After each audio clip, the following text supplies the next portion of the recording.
మంత్రి గారు. అధ్యక్ష, అరకు కాఫీ అంటే మొట్టమొదటి గుర్తొచ్చిన వ్యక్తి గౌరవ ముఖ్యమంత్రి శ్రీ నారా చంద్రబాబు నాయుడు గారు. ఇది నేను గర్వంగా చెప్తున్నాను. ఈరోజు అరకు కాఫీని దేశంలో ప్రపంచంలో ఒక స్థాయికి తీసుకొచ్చారంటే చంద్రబాబు నాయుడు గారు బాగా ఇష్టపడి ఈ కార్యక్రమాన్ని ఈ స్థాయికి తీసుకొచ్చిన విషయం చిన్న పిల్లడికి అడిగినా చెప్తారు. దాని గురించి మనం మాట్లాడుకోవాల్సిన అవసరం లేదు. ఇప్పుడు సభ్యులు ఆ ప్రాంతంలో ఉన్న వ్యక్తి శాసనసభ్యులుగా కూడా అయ్యారు. వాస్తవాలు మాట్లాడితే దానికి మనం కరెక్ట్గా ఆన్సర్ వస్తుంది. ప్రతిదానికి రాజకీయం మాట్లాడకూడదు. ఈ విషయం అధ్యక్ష, తెలుగుదేశం ప్రభుత్వం కాఫీకి ఈ వ్యాధిని పట్టించుకోవడం లేదు. మంత్రి గారు తప్పు చెప్తున్నారు. మంత్రి గారు తప్పు చెప్పవలసిన అవసరం లేదు. అధ్యక్ష, ఈ వ్యాధి వచ్చిందని చెప్పి ఏదైతే కాఫీ బెర్రీ బోరర్ అని వచ్చిందని ఒక పేపర్లో చిన్న ఐటెం వచ్చింది అధ్యక్ష. వచ్చిన వెంటనే రాష్ట్ర ప్రభుత్వం అప్రమత్తమై ముఖ్యమంత్రి గారు ఒక రివ్యూ తీసుకొని ఒక వాట్సాప్ గ్రూప్ ఏర్పాటు చేసి ఇటు వైఎస్ఆర్ హార్టికల్చర్ యూనివర్సిటీ సైంటిస్టుల్ని, కాఫీ బోర్డు ఆఫీసర్ని, రాష్ట్రంలో ఉన్నటువంటి హార్టికల్చర్ హెడ్స్ అందరినీ ముఖ్యమంత్రి గారు నేను ఆ గ్రూపులో ఉండి ప్రతి నిమిషం దీని మీద పర్యవేక్షణ చేశాం అధ్యక్ష. దీన్ని మొదట్లో మనం అరికట్టకపోతే అరకులో చాలా నష్టం జరుగుతుంది, కాఫీ రైతులు చాలా ఇబ్బంది పడతారని చెప్పి డే 1 నుంచి మేము దీని మీద ప్రత్యేకంగా దృష్టి పెట్టడం వల్ల అధ్యక్ష దీన్ని 60.8 హెక్టార్లకు మాత్రమే దీన్ని కంట్రోల్ చేయగలిగాం అధ్యక్ష. మొత్తం మనకి 1,03,200 హెక్టార్లలో కాఫీ తోటలు ఉన్నాయి. మేము తీసుకున్న చర్యల వల్ల ఈరోజు మనం తగ్గించగలిగాం అధ్యక్ష. ఇది కూడా కేవలం 152 ఎకరాల్లో వస్తే ఇమీడియట్గా ఆఫీసులందరూ ఉండి ఒక స్పెషల్ టీం పెట్టి ఎన్ఆర్జీఎస్లో కూలీలు పెట్టి ఎక్కడైతే ఈ వ్యాధి వ్యాపించిందో ఆ కాయలన్నీ కూడా తీసి మళ్ళీ ఇతర దానికి వ్యాపించకుండా పెద్ద పెద్ద గోతులన్నీ కూడా తవ్వి అందులో పూడ్చి ఈ వ్యాధి వ్యాపించకుండా చేసిన విషయాన్ని మీ ద్వారా సభ్యులకి ఈ సందర్భంగా తెలియజేస్తున్నాను. ఎవరైతే ఈ 152 ఎకరాల్లో నష్టపోయారు ఆ రైతులకు కూడా ఇబ్బంది జరగకూడదని ఇప్పుడే చెప్పాను. మళ్ళీ చెప్తున్నాను. వాళ్ళకు కూడా 7,23,000 రూపాయలు నష్టపరిహారం కూడా ఇచ్చాం అధ్యక్ష. సభ్యులు ఆ ప్రాంతం నుంచి వచ్చారు.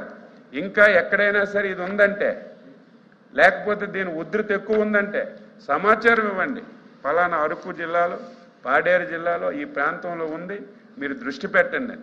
ఈరోజు బాధ్యతగా పనిచేసినటువంటి ప్రభుత్వం అధ్యక్ష. అందుకే ఎవరో ఒక మాట అన్నా పడ్డానికి మేము సిద్ధంగా లేవు. పేపర్లో చిన్న ఐటెం వచ్చింది అధ్యక్ష, దాని మీద ఇమీడియట్గా మేము స్పందించాం. ముఖ్యమంత్రి గారు రివ్యూ పెట్టారు, ఒక వాట్సాప్ గ్రూప్ పెట్టారు, కలెక్టర్ని ఇన్వాల్వ్ చేశారు, అధికారులను ఇన్వాల్వ్ చేశారు. ఒక్క చెట్టు మీద ఈ వ్యాధి ఉన్నా సరే దీన్ని ఇమీడియట్గా మనం డిస్పోజల్ చేయాలి, అరికట్టాలని పనిచేశాం. దీనికి మూలాలు ఎక్కడి నుంచి వస్తున్నాయి? కొన్ని విత్తనాలతో కొన్ని ప్రాంతాల నుంచి వస్తున్నాయి అధ్యక్ష. దాని మీద కూడా దృష్టి పెట్టాం. నేను స్పష్టంగా మాటిస్తున్నాను, అరకు బ్రాండు ఎక్కడ దెబ్బతినకుండా ఒక్క దేశంలో కాదు ప్రపంచంలో ఈరోజు ఎవ్వరు మాట్లాడినా అరకు అరకు అరకు కాఫీ గురించి మాట్లాడుతున్నారు. ఈ బ్రాండ్కి ఎక్కడ కూడా విఘాతం లేకుండా ముందుకు తీసుకెళ్లే బాధ్యత తీసుకుంటాం. ఎక్కడైనా సరే మీ దృష్టిలో ఉంటే ఆ సమస్య మాకు చెప్పండి. బాధ్యత గల ప్రభుత్వంగా మేము ఇమీడియట్గా స్పందిస్తామని మీ ద్వారా సభ్యులకి ఈ సభ ద్వారా అరకు రైతులకు అందరికీ కూడా నేను కోరుతున్నాను అని చెప్పి మీ అందరికీ తెలియజేస్తున్నాను. Question number 14352 minister for transport. Sir మీకు ఇంకేదైనా ఉంటే మంత్రి గారితో తర్వాత మాట్లాడండి. చెప్పారుగా ఏదైనా ఉంటే తెలుసుకురమ్మని. మీకు ఏదైనా ఇన్ఫర్మేషన్ ఉన్నా, ఇంకా పంట మీద ఇంకేమన్నా అది ఉధృతంగా ఉన్నా ఆ లిస్ట్ ఇమ్మంటున్నారు కదా, యాక్షన్ తీసుకుంటాను. క్లోజ్ చేయండి, చాలా బిజినెస్ ఉందండి.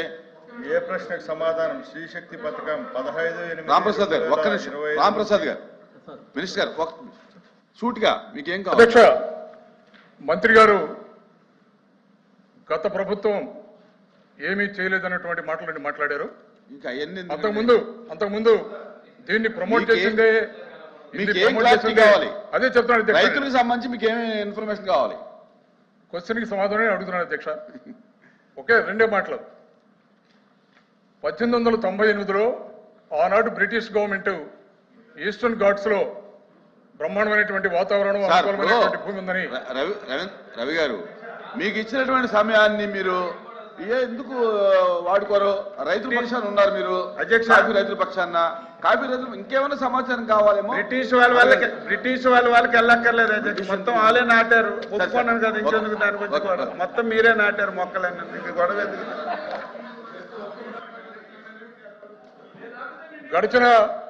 గడిచిన టీడీపీ అధికారంలో ఉన్నప్పుడు 1,00,000 ఎకరాల్లో కాఫీ అదనంగా పంట ఏర్పాటు చేస్తామని ఈ రోజు కూడా చెప్పిన మాట మీద ప్రభుత్వం నిలబడదు అధ్యక్ష.